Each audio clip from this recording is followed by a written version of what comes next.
እንደሚታወቀው አሁን የደረሱን መረጃዎች የሚያሳዩት በትግራይ እንግዲህ በዋናነት ህወሓትን በማውገዝ የምታወቀው ስምረት ፓርቲ ከጦርነቱ በኋላ ከፕሪቶሪያ ስምምነት በኋላ የተቋቋመ ፓርቲ ነው። ይህ ስምረት ፓርቲ በዋናነት እንግዲህ ይህ ስምረት ፓርቲ በዋናነት እያለ ያለ ሁሌም እንግዲህ የትግራይ ሰላምን እየነሳ ያለው የትግራይ ተወላጆች በሰላም እንዳይኖሩ እያደረገ ያለው ህወሓት ነው በማለትም መግለጫዎችን በማውጣት ከነ ማስረጃ ማቅረቡ የሚታወስም ነው። ዛሬ እንግዲህ የተሰማው እንደምታወቀው ሰሞኑን የህወሓት ታጣቂዎች በአፋር ክልል ላይ ተቆጣጥሮ የሚገኙባቸው ስፍራዎች አሉ። በዚህ ስፍራ እንግዲህ የዚህ ስምረት ፓርቲ ያወጣው መግለጫ አለ። ህወሓት የተቀበሩ ከባድ መሳሪያዎችን እያወጣ ወደ አፋር ራያ እያስጠጋ መሆኑን አፋርና ራያ አካባቢ እያስጠጋ መሆኑን ነው የስምረት ፓርቲ ምክር ቤት አባል የሆኑት አቶ ጣዕመ አረዳም ገልጿል። እንግዲህ በዚህ ሰዓት እንግዲህ በአማራ ክልል በኩል ወደ ራያ እያስጠጋ በዛ በኩል ደግሞ ወደ አፋር ያስጠጋ እንደሆነ ጭምርም ከባባድ መሳሪያዎችን ከደበቀበት ከቀበረበት ስፍራ ምክንያቱም ከዚህ በፕሪቶሪያ ስምምነት አኳያ ጦር መሳሪያ ሙሉ በሙሉ እንዲያስረክብ ቢባልም ጦር መሳሪያዎችን ደብቆ እንደሚገኙም ሁኔታዎቹም የዚሁ የስምረት ፓርቲ አባል የሆኑት መግለጫ ሰጥቷል ማለትም ነው። አብዛኛው የትግራይ ህዝብ ጦርነት ቋቅ ብሎታል፣ ሰልችቶታል። እባካችሁን ጦርነቱ ቀርቶ በሰላማዊ መንገድ የኔ የኔ የሚለው ነገር ይቅርና በአንድነት በሰላም በፍቅር የምንኖርበት ጊዜ እንደመጣም ነው። እንግዲህ እዚህ የትግራይ ተወላጅ ናቸው። እሳቸው በጣም ሰልችቷቸዋል። አብዛኞቹ ከዚህ በፊት ከሰሜኑ ጦርነት በፊት አብዛኞቹ በአንድነት ቢቆሙም ኋላ ግን ነገሮቹን ጥሩ እንዳልመጡ ዞሮ ዞሮ የድሃ ልጅ እንደሞተ እንዳለቀ ጭምርም ነው።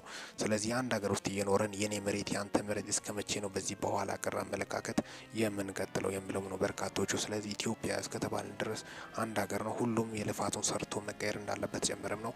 ለፖለቲካና ለስልጣን ፍጆታ ሲባል የድሃ ልጅ እስከ መቼ ነው የምሞተው በማለትም ነው በርካቶቹም እየገለጹ ያሉት። ስምረት ፓርቲም በዚህ ዙሪያ ነው እንግዲህ ጦርነቱ ይቆም ይብቃ በማለትም ነው። እስከ መቼ ነው የእርስ በርስ ግጭትና ውጊያ ጦርነት አስፈልገንም በሰላማዊ መንገድ ነገሮቹን ማለቅ አለባቸው በማለትም ነው። ከዚህ በፊት እንግዲህ የፓርቲ አንዳንድ አመራሮች ከፍተኛ ጫናና ጭቆና ሲደርስባቸውም ተስተውሏል። ከዚህ በፊት ብቻ በሰሜኑ ጦርነት በፊት ጦርነቱ ይብቃ አያስፈልግም ለትግራይ ተወላጅ በማለት በማውገዝ የታወቀው አንዱ በጣም በሚያሳዝን ሁኔታ አርቲስት ገንብዛው ታደሰ ነበር። ተገሎ ነፍሱን ከተገደለ በኋላ ስጋውን ለጅብ ሁለቴ ከተቀበረበት አውጥቶ የተሰጠበት ሁኔታም ነው። በጣም በከፍተኛ ሁኔታ ጭካኔ ማለትም ነው። በአሁኑ ሰዓት ይህ ሰው በከፍተኛ በብዙ ሚሊዮን ተመልካች ዩቱብ ላይ ተመልካች ያለው ድምፃዊም ነበረ፣ ኢንጂነርም ነው፣ ባለስልጣን ነበረ በሰዓቱ የመንግስትን ነገር እንግዲህ ይህ ነገር ለትግራይ ህዝብ አይጠቅምም፣ ውጊያ አይጠቅምም፣ በሰላማዊ መንገድ ይሆን ፍቅር ይሆን ስለዚህ በውጊያ የሚቻል ነገር አይደለም በማለትም ነው ከዚህ በፊት ከዛ በኋላም ነው በርካታ የትግራይ ተወላጆች አካል ጉዳተኛ ሆኗል። የኢትዮጵያ መከላከያ ሰራዊት አብዛኛው የኢትዮጵያ ልጆች እንደ ቅጠል የረገፉበት ሁኔታም ነው ውጊያ የተፈጠረው። ስለዚህ አያስፈልግም፣ በሰላማዊ መንገድ ነገሮችን መፍታት በእኩልነት በአንድነት በህብረት እጅ ለእጅ ተያይዘን ወደ ልማት የምንገባበት እንጂ ውጊያ የምንጎስምበት እስከ መቼ ነው?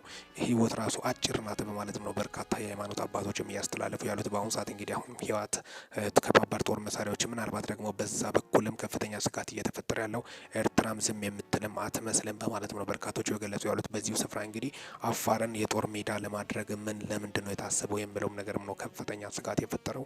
ኤርትራ እንግዲህ በኤርትራ በኩል እየተነሱ ያሉት የአፋር ይዞታዎች የነበሩት ምጽዋና አሰብ ወደቦች እንግዲህ ታሪካዊ የኢትዮጵያ ወደብ ነበሩ። በዛ አካባቢ ደግሞ የሚኖሩት የአፋር ተወላጆች የቀይ ባህር ነጻ አውጪ ቡድን የሚል መቋቋም ወይም ወታደር ጦር ማቋቋማቸውም የምታወስም ነው። ክረምት ታስቦ ነበረ በማለትም በርካቶቹ ከፍተኛ ስጋት ላይ በነበሩበት ሰዓት ላይ ያ ክረምት አልፎ በሰላም አሁን ደግሞ ባልተጠበቀ ጊዜና ሰዓት በጋ ላይ ጦርነት መሆኑ በርካቶችን ያሰጋ ክስተት ሆነዋል። ጦርነት ይብቃ፣ ሰላም ይስፈን በማለትም ነው በርካቶቹ መልእክታቸውን እያስተላለፉ ያሉት። የእርስ በርስ ውጊያና ግድያ እየተማደርስ እልቂትንና ሞትን ነው ይዘው መጣው። ስለዚህ በሰላማዊ መንገድ በፍቅር በመቻቻል በአንድነት በህብረት ጦርነትን ለማስቆም ሁሉም የተቻለውን ማድረግ እንዳለበት ጭምርም የወጡት መረጃዎችን በማስመልከትም ነው። እስከ መቼ የእርስ በርስ ግድያ አያስፈልግም፣ ጦርነት አያስፈልግም፣ ሰላም ይስፈን በሀገራችን በማለትም ነው በርካቶቹም በመልእክታቸውም እያስተላለፉ ያሉት። አንድነትና ህብረት፣ ፍቅር፣ መቻቻል ለሀገራችን ይሆን።